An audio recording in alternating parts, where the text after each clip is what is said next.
Mayor's multi-billion-dollar plan for major projects across Omaha was approved by the planning board this afternoon. It passed 6-0. Our Bella Caracta is live in the newsroom with a deeper look at some of the projects the capital improvement plan hopes to cover. Hey, Bella. John, Lauren, the CIP is separate from the budget that most of us are familiar with.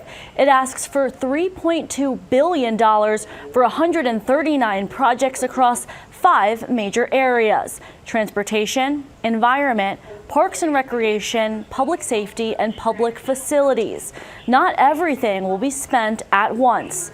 70 transportation projects call for about a quarter of the budget at $903 million over 6 years. That includes a $306 million streetcar. More than half of the CIP budget goes to environmental projects. That expense is mainly for the city's sewer projects. Now let's take a look at what else is in there.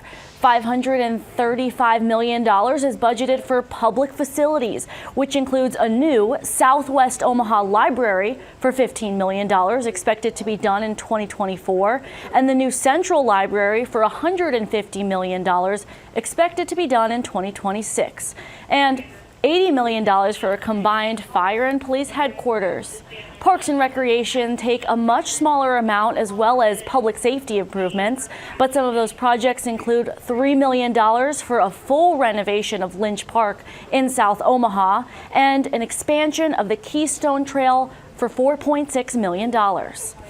Now you can make your voice heard at the next public hearing next Tuesday during City Council before they're set to vote on it in September. Live in the newsroom, Bella Caracta, 6 News.